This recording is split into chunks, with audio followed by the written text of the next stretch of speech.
तो कहानी के शुरू में हमें बताया जाता है कि रेज नाम का वायरस पूरे शहर में फैल गया है, जिस वजह से लोग ज़ॉम्बीज़ में बदल रहे हैं और एक दूसरे को मारकर खा रहे थे। फिर हमें एक छोटा सा घर दिखाया जाता है जिसमें 6 लोग थे जो ज़ॉम्बीज़ के वायरस से बचे हुए थे। उन लोगों में एक आदमी डॉन, जिसके साथ उसकी वाइफ एलिस, एक बूढ़ा कपल और 2 लोग और थे।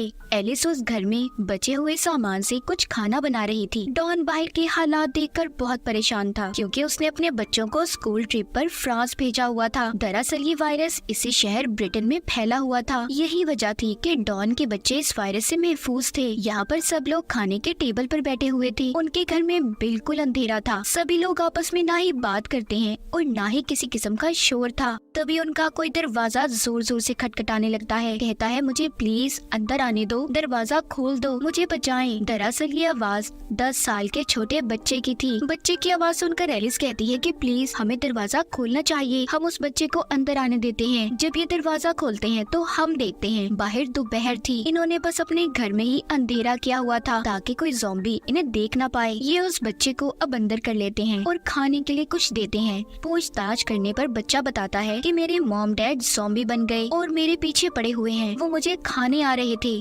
डॉन पूछता है कितने लोग थे? वो कहता है बहुत सारे। इनमें जो 2 और लोग थे उनमें से लड़की बहुत ज्यादा डरी हुई थी और बाहर झांकने लगती है। उसे दूर से बहुत सारे ज़ॉम्बीज़ की आवाजें अपनी तरफ आते हुए सुनाई दे रही थी। तभी एक ज़ॉम्बी अचानक से आकर सीधा उस लड़की पर हमला कर देती है। इर्द गिर्द भी बहुत सारे ज़ॉम्बीज़ आ गए थे और अंदर आने की भी कोशिश करते हैं। एलिस उस बच्चे को बचाकर ऊपर की तरफ जा रही थी। डॉन भी उसके पीछे आता है। वो एलिस को बहुत बार कहता है कि उस बच्चे को छोड़ दो एलिस, हमें भागना है, मगर वो डॉन की बात को नहीं सुनती। उधर वो बूढ़ा कपल बाहर एक और घर में छुप गए थे, मगर वो भी ज़ॉम्बी से बच नहीं पाते। जिसके बाद अब जिधर कमरे में एलिस बच्चे के साथ थी उधर भी बहुत सारे ज़ॉम्बीज़ आ गए थे। दूसरे कमरे में डॉन था। वो एलिस को पुकारता है, देखो इधर मेरी तरफ, मेरे पास आओ, मगर दरमियान में इतने ज्यादा ज़ॉम्बीज़ थे कि वो उनका मुकाबला नहीं कर पाती। तभी ये देखकर डॉन ने भी अपने दरवाजे को बंद कर लिया था। एलिस उसे बार बार आवाजें दे रही थी, कहाँ पर हो डॉन, मेरी मदद करो। मगर डॉन उस साइड का दरवाजा बंद करके दूसरे दरवाजे से बाहर की तरफ भाग गया था। उसके पीछे और भी बहुत से ज़ॉम्बीज़ थे जो भूखे उसकी तरफ भाग रहे थे। हम एलिस को देखते हैं जिसकी आवाज मदद के लिए आना अब बंद हो गई थी। डॉन बहुत शर्मिंदगी में रोता भाग रहा था कि उसने अपनी बीवी एलिस को छोड़ दिया, उसकी मदद नहीं की। आगे जाकर उसे तालाब में वही लड़का मिलता है जो इनके साथ घर में रह रहा था। वो कश्ती को चलाते हुए हड़बड़ाहट में पानी में गिर जाता है। उस लड़की को भी ज़ॉम्बीज़ ने पकड़ लिया था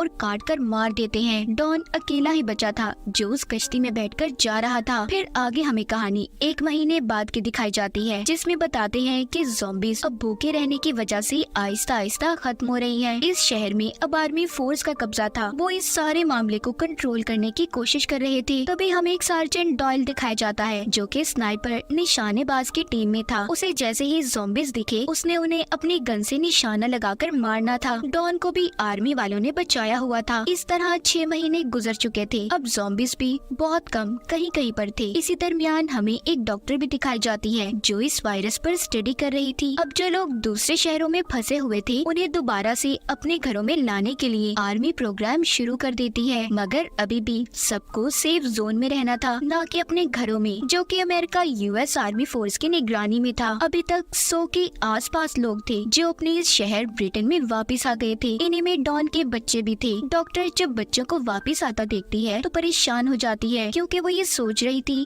कि आखिर कैसे इन बच्चों को संभाला जाएगा। डॉक्टर अब डॉन के बेटे का टेस्ट करती है जिसमें वो देखती है उसकी आंखें 2 कलर की थी, यानी कि उसकी आंख का आधा रंग कुछ और आधा कुछ और था। डॉक्टर उससे पूछती है, क्या तुम्हारी फैमिली में किसी और की आंखें भी ऐसी हैं? डॉन का बेटा कहता है, हाँ, मेरी मॉम की, यानी कि एलिस की आंखों का रंग ऐसा था।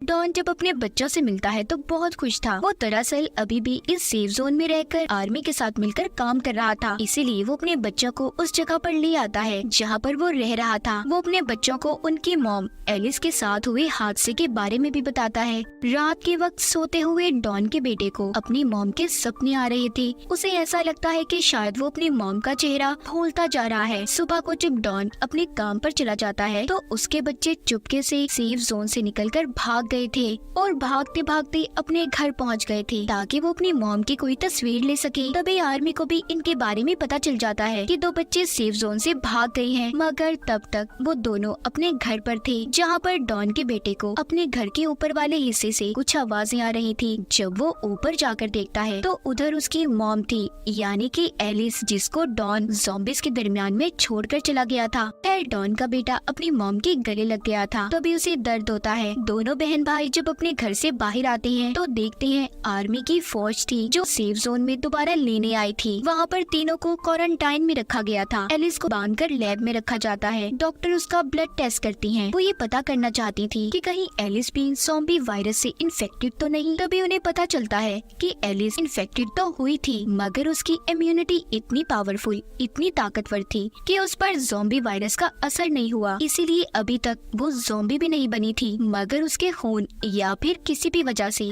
दूसरे लोगों से इन्फेक्टेड हो सकते थे, यानी कि अगर कोई भी इंसान उसके पास रहा तो वो ज़ॉम्बी बन जाएगा। ये सारी बातें सुनकर डॉक्टर की आर्मी जनरल उसे मारने का फैसला करते हैं, क्योंकि उन्हें ऐसा लग रहा था कि एलिस सबके लिए खतरा हो सकती है, ताकि किसी और को एलिस की वजह से कोई नुकसान ना हो। मगर डॉक्टर जनरल को समझाती है कि देखिए, एलिस की इम्यूनिटी, उसके जीन्स बहुत अलग हैं, हम उसके खून से वैक्सीन बना सकते हैं। अब जब इन सारी बातों का डॉन को पता चलता है कि उसकी बीवी एलिस जिंदा है, वो अपने बच्चों के पास जाता है, मगर वो उस पर गुस्सा थे। कहते हैं कि डैड, आप तो कह रहे थे कि मॉम मर गई है, ज़ॉम्बी बन गई है, तो वो कैसे जिंदा है? डॉन अपने बच्चों की बातें सुनकर बहुत डरा हुआ था, क्योंकि सच्चाई सिर्फ वही जानता था कि वो एलिस को छोड़कर भागा था। इसीलिए वो सबसे पहले एलिस के पास जाता है और रोकर उससे माफी मांगता है। अब जैसे ही वो उसके थोड़ा और करीब जाता है, एकदम से चीखता तड़पता है और एकदम से ज़ॉम्बी में बदल गया था। एलिस उसकी ऐसी हालत देखकर मदद के लिए चिल्लाती है, मगर अब वो उसे भी बहुत ही खतरनाक तरीके से नोचकर मार देता है। फिर इसके बाद बाहर जाकर आर्मी के लोगों पर हमला करता है। डॉक्टर डॉन के बच्चों को लेकर सेफ जोन की तरफ भागती है, मगर डॉन सेफ जोन की तरफ भी आ गया था और लोगों की चीखों पुकार सुनकर उस तरफ के दरवाजे को तोड़ने लगता है। डॉन का बेटा उसे देखकर भागता है, एक एसी वेंट में जाकर छुप गया था। नीचे से लोगों की चीखों पुकार की आवाजें आ रही थी। डॉन उन्हें काट कर ज़ॉम्बी बना रहा था। फिर आगे ज़ॉम्बी बनने वाले लोग दूसरे लोगों को ज़ॉम्बी बना रहे थे। हर जगह पर हलचल थी, सभी अपनी जान बचाकर यहाँ से भागना चाहते थे। तभी स्नाइपर्स को भी अलर्ट किया जाता है, मगर उन्हें ये समझने में बहुत मुश्किल हो रही थी कि कौन ज़ॉम्बी है और कौन नहीं। तभी उन सभी को ये ऑर्डर दिया जाता है कि सबको मार दें। ये बात सुनकर उसी स्नाइपर डायल को, जो हमने कहानी के शुरू में देखा, उसे काफी अजीब लगता है, क्योंकि उसे लोगों को बचाना था,